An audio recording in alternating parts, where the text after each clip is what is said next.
the Happy Scientist podcast. Each episode is designed to make you more focused, more productive, and more satisfied in the lab. You can find us online at bitesizebio.com/happyscientist. Your hosts are Kenneth Vogt, founder of the executive coaching firm Vera Claritas, and Dr. Nick Oswald, PhD, bioscientist, and founder of Bitesize Bio.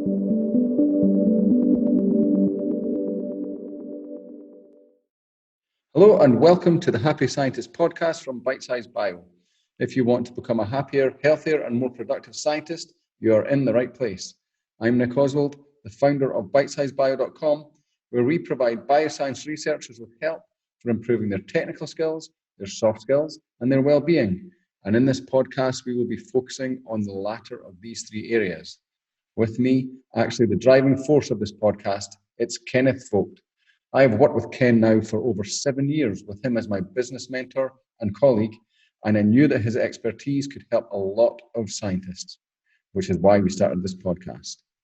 In these sessions, we'll hear mostly from Ken on principles that will help shape you for a happier and more successful career. And along the way, I'll pitch in with points from my personal experience as a scientist and from working with Ken.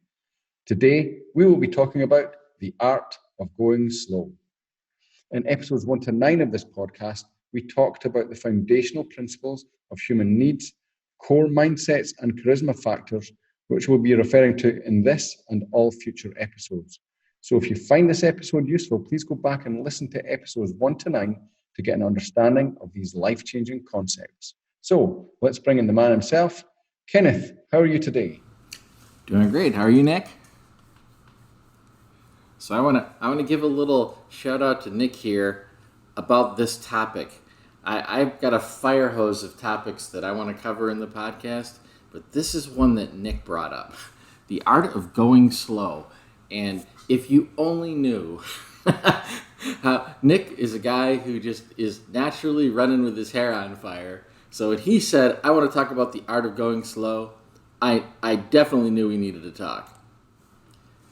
So seeing as Nick is so used to going 100 miles an hour all the time, I just was really intrigued when he said, well, we need to talk about this topic, the art of going slow. And I thought, well, since it's important to him, it's going to be important to everybody else too. And there's really, it might be a thing where you're thinking about go slow. Why would I want to do that? But there's actually a number of good reasons why you should slow down a bit. And we're not saying that you should drag your feet or you should goof off or you shouldn't accomplish much. That's not the point. But it's about watching the pace that you're moving at so that you're actually operating at your optimum. So if you can actually get control of the speed of how things are happening around you, there's a number of things that will happen for you. One of the first things is you'll get more clarity. I'm sure you've all been in a situation where you were moving so fast you didn't realize you were going down a dead-end road. You know, we've all had this happen to us.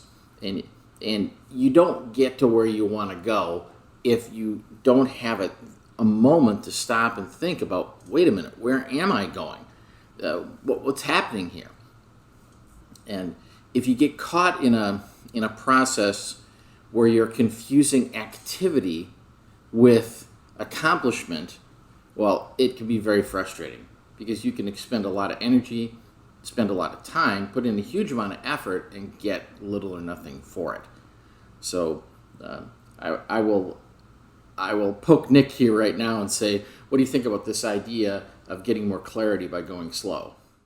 Yeah, I mean, the way that I look at it is that when you think you're going quickly and when you think you're progressing quickly, it's kind of an illusion, because really what you're doing is you're just creating a lot of noise for yourself, and it's almost like a semi-panic well, that's the way I experience it, is when I feel like I'm really pushing hard, when I'm pushing to try and get things done or to get somewhere, then that creates a semi-panic, and which is easily confused with striving to make process. And when you slow down, you actually become much clearer and then more effective. And one I like metaphors. One metaphor that really hammered home to me, and I realized it while it was happening that this is what it was I'm a terrible swimmer. If I go in swimming, it's like I'm trying not to drown all of the time. And so it's like I sprint when I swim and get really tired quickly, and it just generates its own kind of panic. And I just thought that, okay, that's just me. I'm just not a very good swimmer. And then, my daughter is 15 now. When it must have been when she was about 8, when she could swim alongside me for the kind of first few times that she swam alongside me, and she was swimming slower than me, and so I slowed down to swim with her, and suddenly swimming became easy and actually enjoyable. And I was shocked that I thought the way that I was swimming was what I had to do to stay afloat, and what I had to do to that was just the way that I swam in it. When I slowed down, suddenly it became much easier, and then in that moment I realized that is what I kind of do day to day. And I'm not saying that I've nailed it. I still have a tendency to try and do things too quickly, or to create speed in the way that to create fast forward momentum. But I always just have to keep trying to pull myself back to this. Just slow down. Sure. And sometimes you don't realize that you're spinning your wheels in the moment because you're going so fast. But there's another side of this too. Sometimes you're using that hyperactivity to make yourself feel better, that you're telling yourself that you're accomplishing something, even though you know you're not. You're saying, look, see how hard I'm working, instead of recognizing, I know that what I'm doing right now isn't really getting me anywhere. It isn't really moving the project forward. It isn't helping my career. It's just creating busy work. And so, you got to see that. You see whole companies and groups and things with that culture, where it's all it's almost like a competition to show that you're the one that is trying the hardest, that is putting the most panicked energy into to your work, if you like. Panicked energy is the way that I think about that kind of that kind of forceful drive. And where really what you want to be doing is just doing things that'll benefit without killing yourself, really. Sure. And it makes me think of what is that guy's name, Ken? Mark Joyner, is that his name? Oh yeah. And he talks about he runs a company called amongst other things, he has a website called Simpleology. It's a kind of to-do list thing, but it's really good. But he talks about prioritizing tasks that are HIME, as he calls them, HIME, high impact, minimum effort. And that's almost anathema in the modern workplace, isn't it? To minimum effort. But what he's talking about is to get the most benefit from the energy you put in. And so Sure. then that informs what tasks you prioritize. I'm glad I'm reminding myself of this. is that you instead of ticking off 100 small tasks that make you feel busy but didn't really benefit anyone, you make sure you put in that at the top of your list, those things that are easy to do but will make some efforts and make some progress in the project or whatever it is that you're doing. And then those get done, and that at least keeps things moving forward and with remarkably little effort. Sure. So I want to cover a little bit more about why you should slow down. And we're definitely going to hit on a lot of here's some things you can do to make this work for you. But I want to sell you on the concept first, because I suspect a lot of you are sitting there going, yeah, go slow. That doesn't sound like a great idea. I move fast anyway. I'm just naturally active, and I can deal with it. I can hack it. But I want to point something out to you, and you probably know people like this. There are plenty of folks out there that are going hard. They're going too hard. And to put it crassly, you can't hustle when you're dead. There is a limit. There's only so much that you can do before you start breaking things and you start breaking down. And we're talking about going slow here, not just in the lab or just on your project or just at your company, but I'm talking about the whole of your existence. There's only 24 hours every day, and the stuff that you don't do, that time you're never getting it back. It's never going to happen again. So there's really no excuse to just blow through days and where you've done nothing to take care of yourself, nothing to take care of your career, no time to cook a healthy meal, no time to get a little exercise in or to meditate or to do some journaling or do something supportive of yourself so that you can stay strong and able and ready to face the next day with vigor. So it's not that you have to go slow all the time, but you do need to go slow every day. You need to spend a little time at it every day where you just go, okay, off the hamster wheel for a minute, take a breath, and feel a different experience, and remember that the whole world doesn't look like this in this death march of whatever it is you might be working on. Yeah. It's about realizing what's important, really, isn't it? As well. Yeah. It's so you can get so kind of focused on your career and on making progress in that, which is definitely important. But you can get so focused on it that you forget that there are other priorities as well, such as enjoying your life. You don't get that time back, as you said. Exactly. So another thing to think about is as you're working hard and as you're trying to do certain things and accomplish certain goals and finish certain projects, you're having emotions along the way. You're having feelings about that. Now, sometimes those feelings are very positive. You're feeling, you feel a sense of accomplishment that makes you feel successful, and it makes you feel worthy, and it makes you feel it ups your self-esteem. And then there are other times when you're just feeling bad about it. You feel stressed, and you feel like a loser, and you feel like I should be doing better, and you those emotions can start to just drive everything.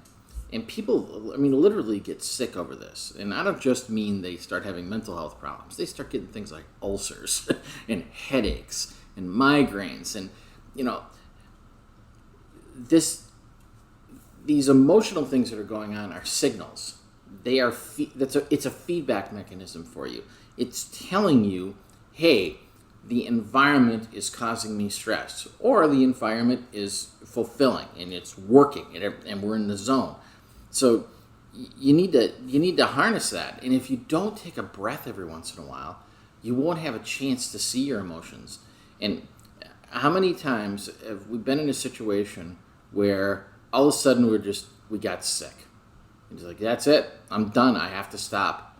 And then you start looking back and go, well, yeah, I know why I got sick.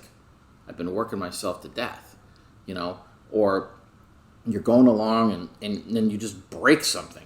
Whether it's physically break something or whether it's an intellectual issue, and you go, what was, then, when you're forced to stop, then all of a sudden you realize the recording of all these emotions that happened up until then. Well, you don't have to wait until something bad happens. If you have it built into your normal operation to have a slowdown period periodically, then this is one of the ways that you can get that done. And you can recognize that emotions are not this childish thing. They are not a thing, especially for the guys. It's like, that's real men don't feel emotions, which is total baloney. Emotions are an important part of the human experience, and we need you to bring your humanity to your work.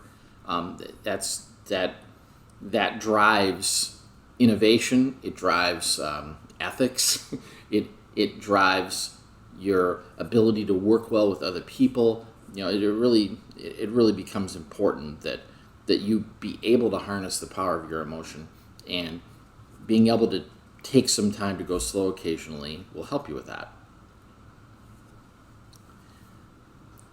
So another thing that matters about going slow is it's going to help you make better decisions.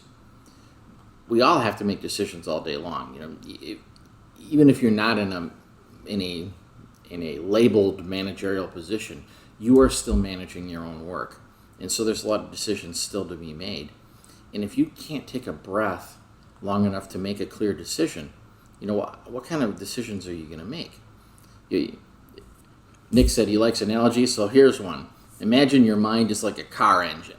If you've got the pedal to the floor all the time, if you got that engine redlined all the time, it's going to overheat, it's going to fail. At some point, you got to slow down, you got to rest.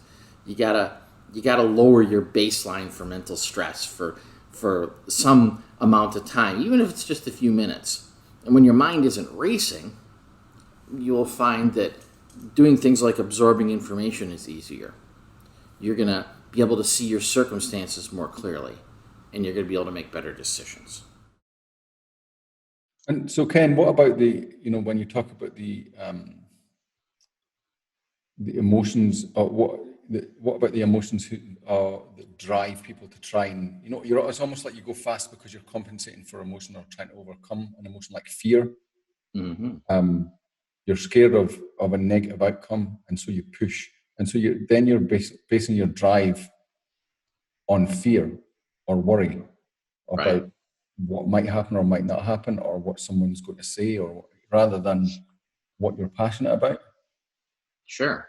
Is that There's what underlies this whole thing? Yeah, there's a couple of things to say about that. First off, in the moment, there's a saying that I like to use. When you're up to your neck in alligators, it's hard to remember that your objective was to drain the swamp. So if you're operating on fear all the time, yeah, fear will drive you, but it's not a terribly powerful driver. And I know a lot of folks, you've lived that for so long, where fear has been your major motivator, that you're afraid to let it go. You're afraid to give it up because you know what? If I don't have fear, I won't do anything. I will just sit here and be inert. But that's not true. If it gives you an opportunity to actually find your passion, to actually find things that positively motivate you, that when you're interested in success and accomplishment and experience, those things are far more compelling. They're far more powerful, and you will find that if you will give yourself a chance to experience those things, you'll choose it over fear every time. And every once in a while, if you find yourself slipping back into fear, you can realize, wait a minute, this isn't good enough. And you think back to the days of being in school, and especially when we were young, really young, say grade school, and you'd get an assignment. And when did we do the assignment? Well, we do it at the last minute. We do it the night before. Why? Because we felt like we needed last minute panic, and we didn't want to be disconnected from what we wanted to do. We wanted to play. We wanted to do whatever our selfish motivations were, childish motivations. But when you're older, you start realizing, hey, my motivations are no longer childish. Well, hopefully they're not. I've got motivations that are really compelling, that are really great.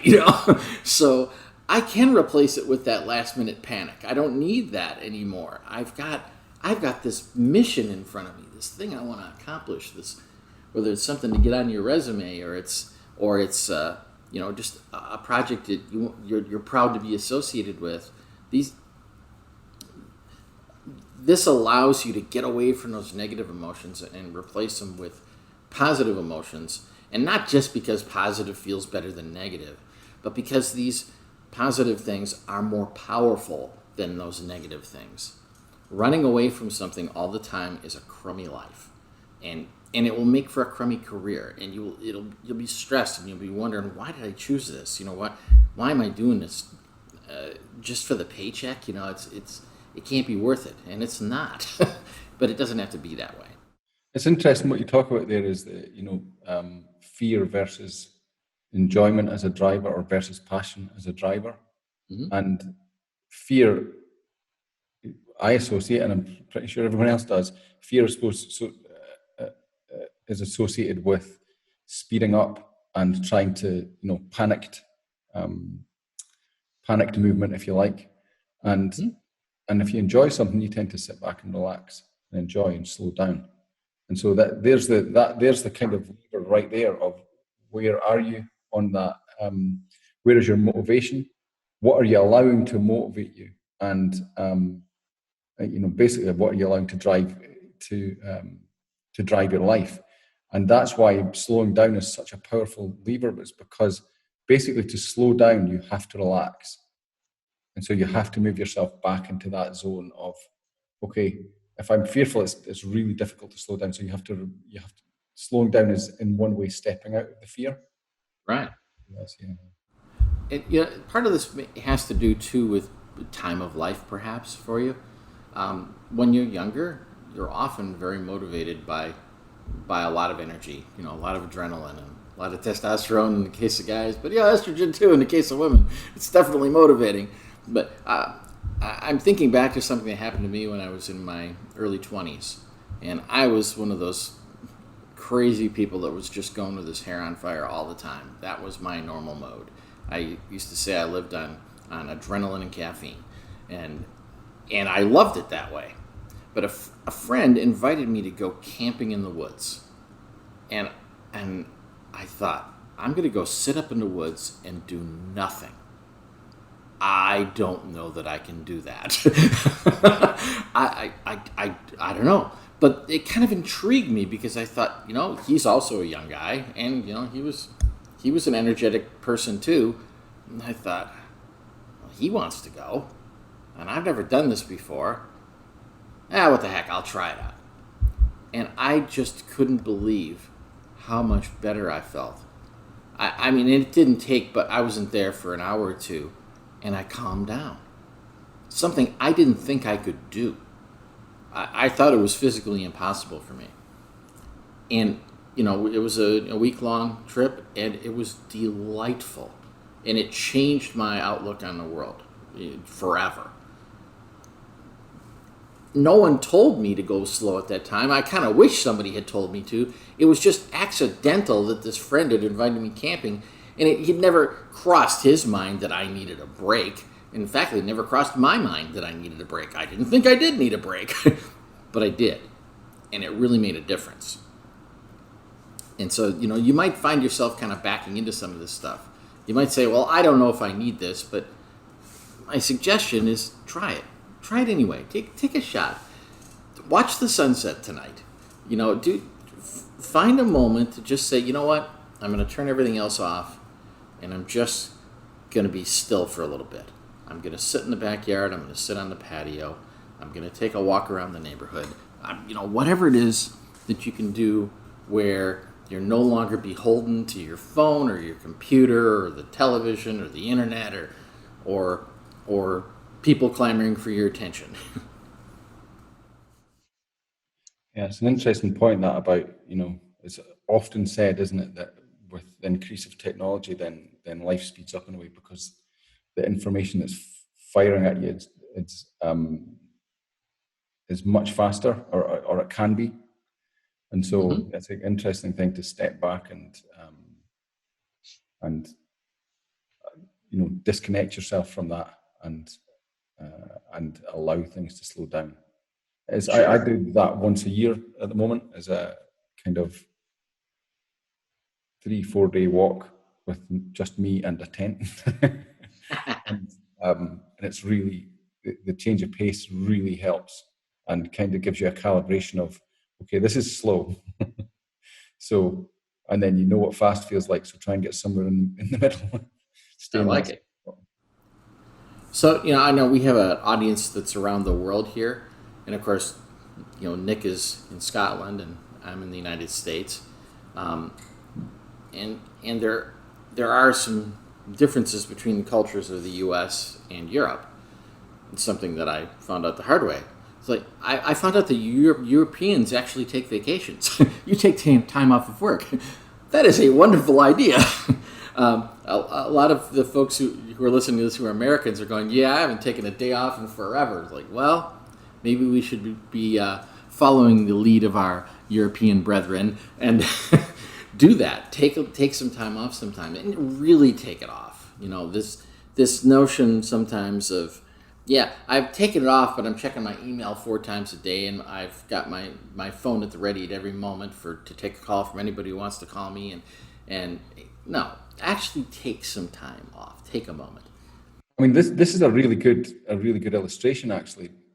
Whether you are, managing yourself, like how you're looking at what is good for yourself as a scientist, and so how am I going to allow myself to be the best scientist, or enable myself to be the best scientist that can be, or whether you're looking at your group and thinking if you manage a group of people, how can I set up an environment that allows these people to be the best scientists they can be, and then look at the thought exercise. Is it better for them to have the pedal to the metal all the time? Are they going to be able to bring the most creativity to their work if I max out their hours, or by coming back then and just allowing some light in there and allowing some space and allowing some downtime and encouraging that kind of genuine downtime, that's where the creativity comes from and where the ideas come from. And so how do you want to set it up for yourself? And that idea that if you maximize the number of working days in the year, for example, then you're maximizing productivity is not true. Right. Google famously allows each of their full-time employees to take 8 hours a week to do anything they want. They can work on anything they choose, where no manager is assigning it. They get to decide what they're going to do, and it can be a pet project. It could, they can choose to work on something that's already going on. If it's a busy time, but the point is, give some of that power back to people and allow them to have their own time to breathe too. So whether that's something that you're doing because you're a manager and you have authority over them, or whether it's something you're doing by creating an environment of where you're pushing your peers all the time, like it's a contest, like it's a race with everybody all the time. That's not the most productive thing to do for anybody, and it's not productive for you. It's not productive for them. Yeah, I mean, I used to. I had a couple of years working in Denmark, in Europe, and it's not very far geographically, but culturally, it's quite different from the UK, and it's a further step back down in being in a much more, at least where I was, it's a further step back in an even more relaxed environment that prizes downtime just as much as work time. And that was really educational for me going there. And I got a big shock when I came back to the UK and started working again in the UK of just how pressurizing that was, actually, the change in environment, the change in the deprioritization of relaxation time. I'm just glad I didn't move from Denmark to the USA. That might have killed me. No kidding, because I was thinking as you're saying this, I lived and worked in London for a while, and I just couldn't believe how easygoing everybody was compared to the Californians I was used to working with. You go to Denmark for a while, it's great. and yet their GDP grows the same rate, or whatever metrics you want to use. They're still productive. The small countries still have great companies, but the people I don't know whether they're happier or not. It's just a different kind of environment. I really enjoyed it. Yeah, well, I think there have been studies done on, and Denmark is a happy country, so so there's that. So it is interesting to sometimes look outside of our own bubble and say, hey, we're seeing, hey, this is the way we've always done it, and we're thinking this is how everybody always does it at every company in every country. And when you start to look more broadly, you realize that is not true. The whole world doesn't look like your little world. And there's some things out there you might learn, some things that might benefit you. And I think this is really important, specifically for scientists, because when you step into the arena of science, there's there's kind of a culture. Again, we keep talking about this, and again, this is my experience, and it might not be yours. But my experience was there was a culture where this is important work, which it is. It's specialized work. You know, there's a professional pride, and then that we have to work our asses off. It's the most important thing, or one of the most important thing, is how hard we actually work, in terms of how many hours we put in and how panicked we seem while we're doing it. And that was a really that's what it feels like. Everyone around you is supporting. That's what it felt like for me when I moved into working in the lab, and I kind of was taken aback by that and tried to rebel against it, and it caused me a lot of problems.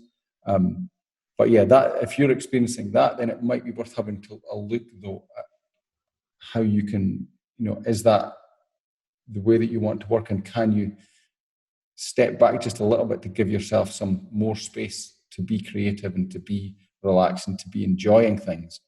You don't need to go as far as I did into the problems side of it, but you can do just little bits to take a step back. But that just sprung to mind, talking about Denmark.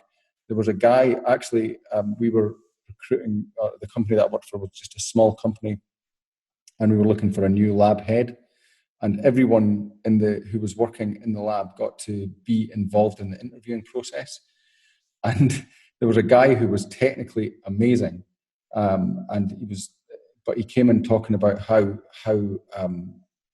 basically what we're talking about here is basically that he works himself to the bone, and that's what he prides himself upon. And they didn't give him the job because of that, because they didn't want to bring that culture into the company. And I thought that was a great thing, actually. Right. Yeah, there are people that are quite proud of their self-destructive behavior. The guy was literally saying in the interview that, I work so hard that sometimes I don't have time to eat. Oh boy.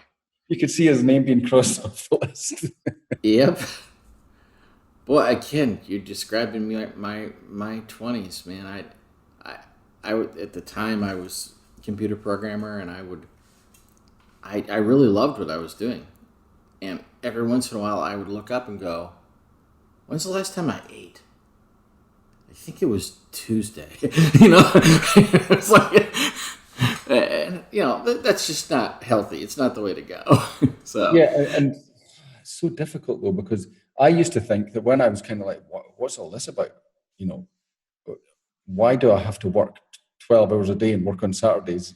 Which was the culture I was in. Why do I have to do that? I don't want to do that. I like my job, but I don't want to do that. And I thought that was because I was lazy. And other people thought it was because I was lazy, but it's not that. It's just a different way of looking at things.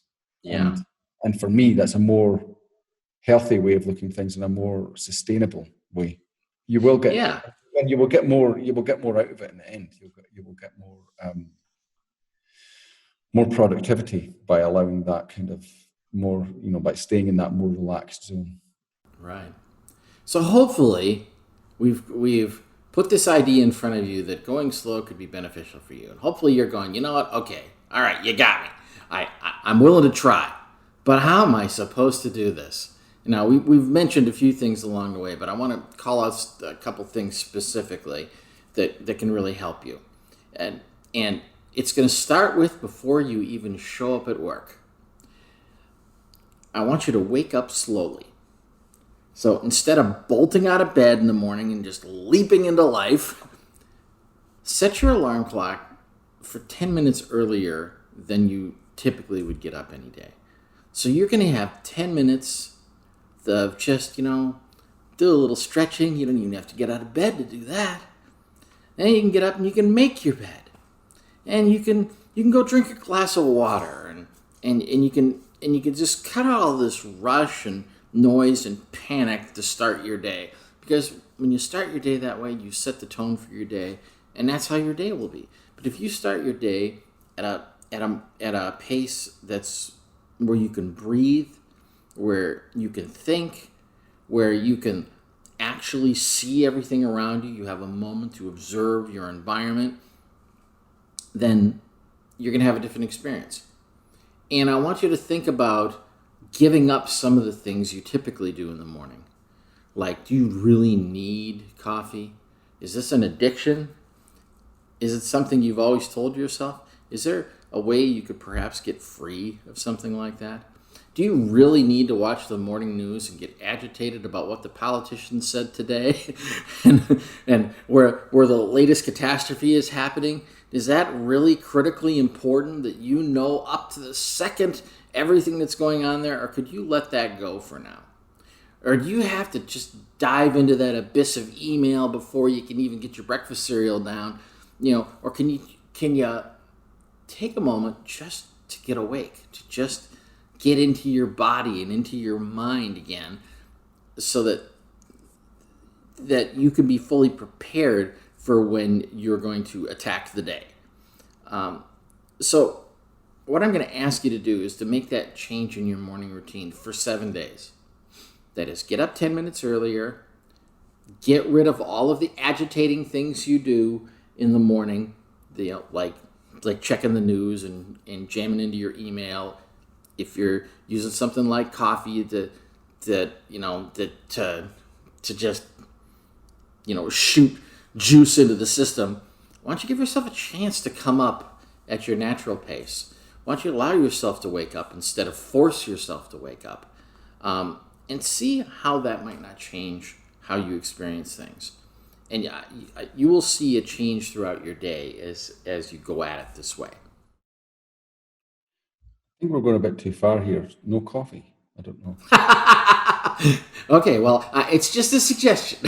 It's something to try. For some of you, you're going to hear this and go, oh, no coffee. Forget that. I'm not doing that. And others, you're going to go, yeah, I know. I should have quit that a long time ago. If that's you, It's interesting to challenge yourself to see if you can do stuff like that, though. Yeah. Even if you could go back to it. Yeah, and again, I'm not saying anything is bad or good here. There's no moral judgment going on here. I'm not saying you're a bad person because you check your email before you even make it into the bathroom in the morning. It's fine. But there are things you're doing in your morning routine that are stressful. So I want you to remove those things. And I don't care what it is. And there may be things that I haven't mentioned here. But make your wake-up process easier on you. Instead of this wrenching you from the warmth of your bed and the comfort of sleep into the rat race. That's a shock, isn't it? And you don't need that. You don't need to do that to yourself. And all for the sake of an extra, well, for me, it's all for the sake of an extra 15 minutes in bed. Suddenly everything becomes chaos. Yeah. Well, and something I used to do, I would set my alarm for the last possible second because my thinking was, I want to stay asleep as long as I possibly can. I need that sleep. But I actually found out that I was better off to get up a little earlier, or actually to wake up a little earlier, but not necessarily get up. If I could have 5 or 10 minutes just laying in bed, getting ready to get up, was so much better than this alarm, launch out of bed, find myself standing in a cold bedroom, staring at the dark walls, wondering what just happened to me. That is a hard way to start your day, and you don't have to. That's the thing about it. So many of us, we did that because we thought it was what you're supposed to do.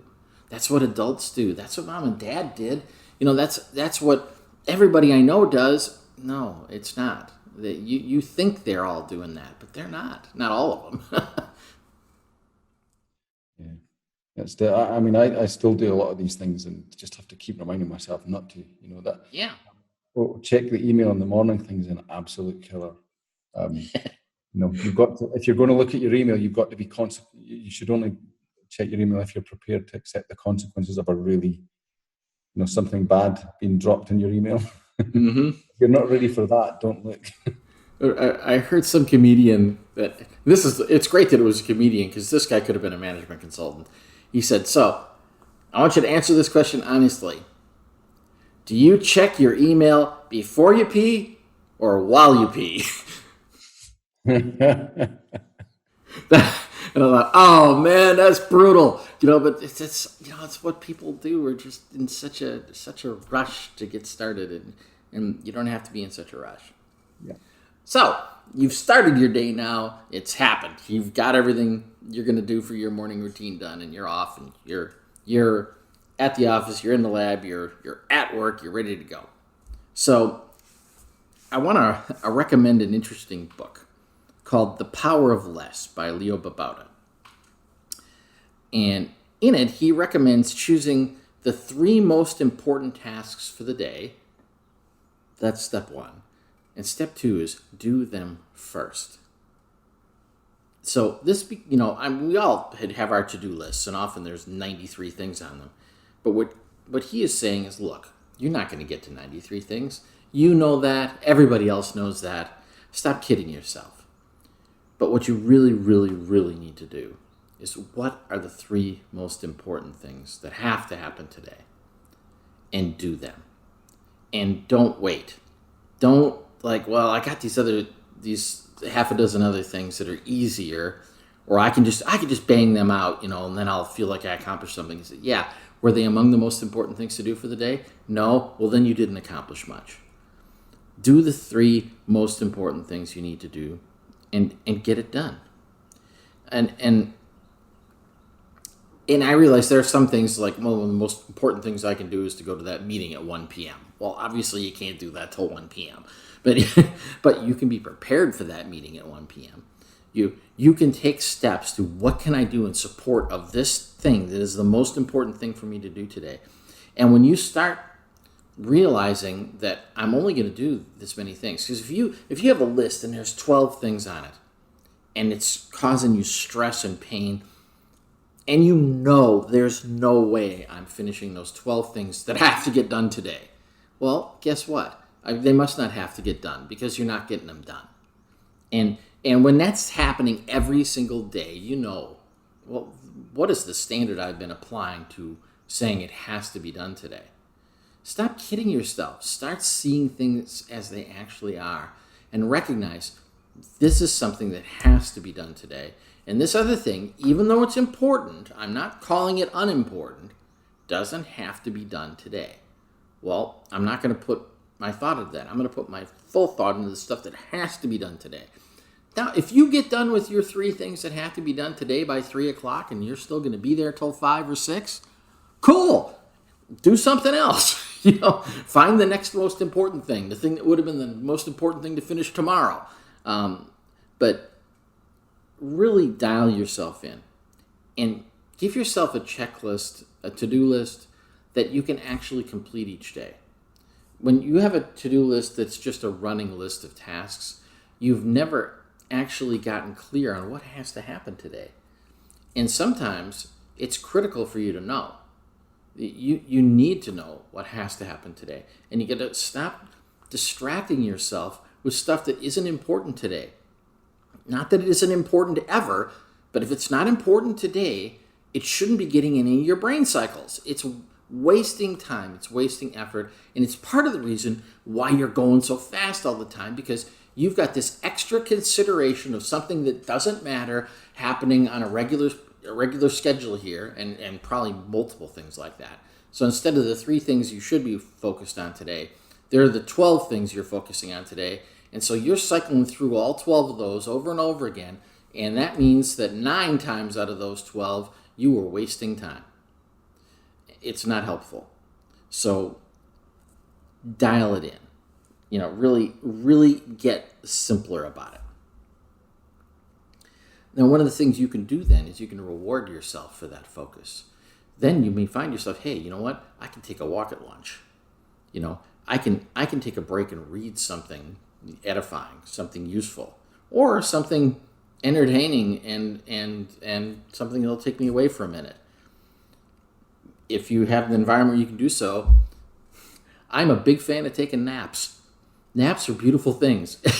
A 20-minute nap can totally change your day. And you might think, oh, that's 20 minutes of wasted time. No, it's stopping you from wasting time. If it can clear the brain fog, all of a sudden, the next 10 minutes will get more done than you would have got done in an hour when you just weren't clear. So, this is a great method, and recognizing I can cut down this list because it's reality. And I don't care what your number is. There is a point when you just can't add another task to the list for the day. Everybody knows this is a finite list. Well, stop telling yourself that finite number is this big number, because it isn't. It isn't. And if you look at in truthful, honest assessment of what your typical day is like and look at what do I actually accomplish, you're going to find it's a lot less than your to-do list. Well, then stop calling that your to-do list for the day, because it's just not. Then I want to give you one more thing, and this kind of feeds off of that. You got to dump your fear of missing out. Here you are, you're thinking, oh man, if I don't have tasks 4 through 12 on my to-do list, there might be something that I won't get done and some benefit I won't receive. Well, you got to stop worrying about that. We all are missing opportunities all the time. It's fine. There's only so much we can do. You have to pick. I like something that Ray Dalio says.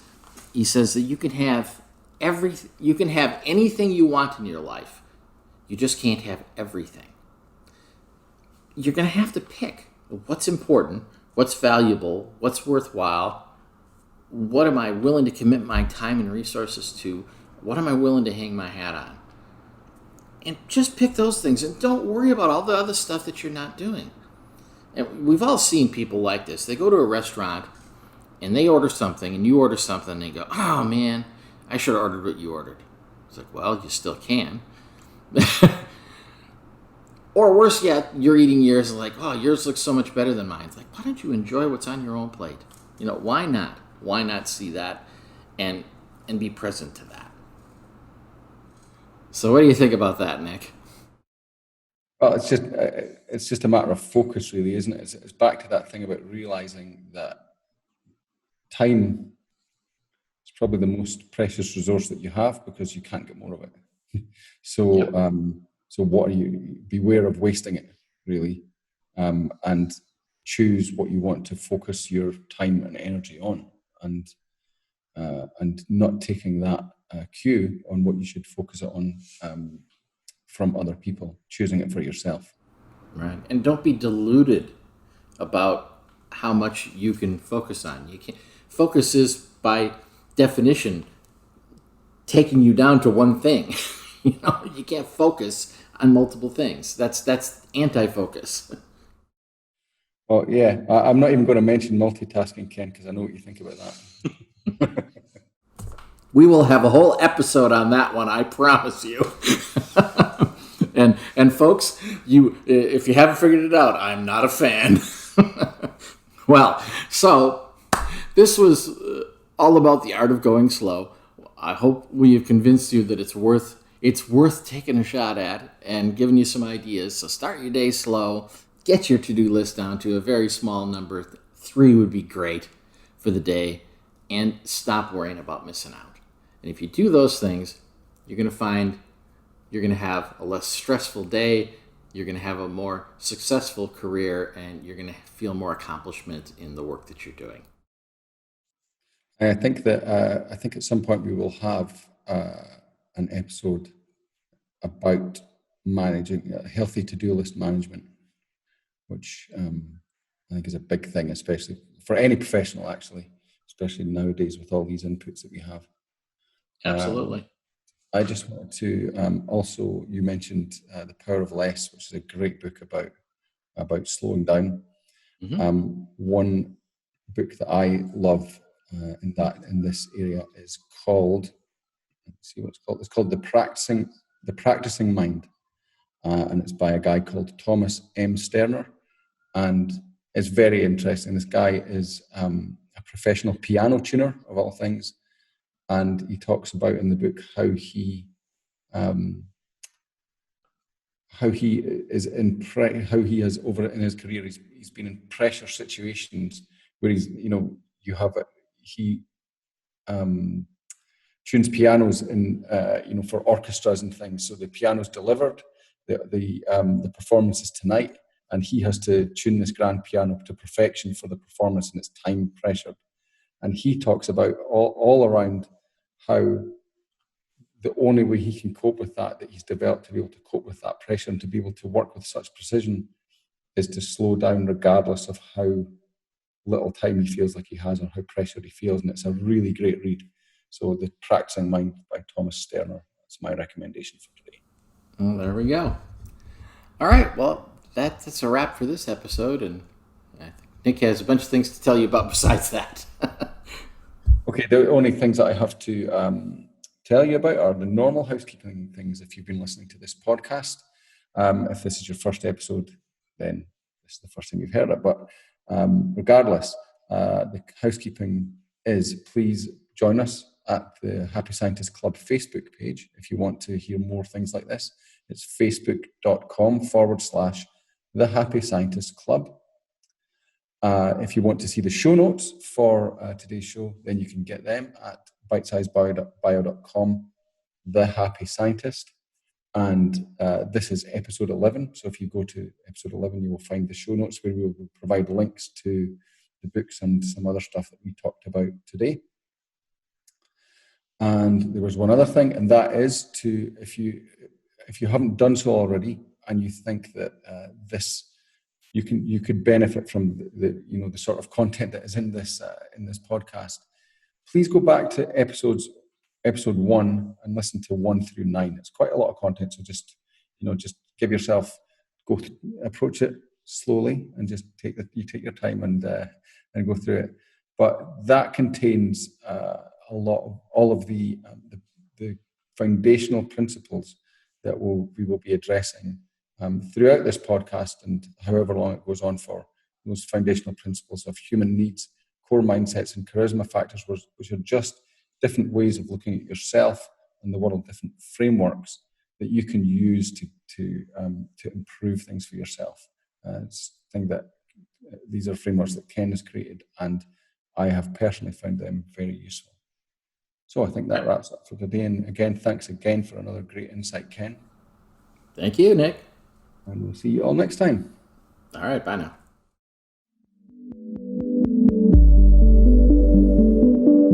The Happy Scientist is brought to you by Bitesize Bio, your mentor in the lab.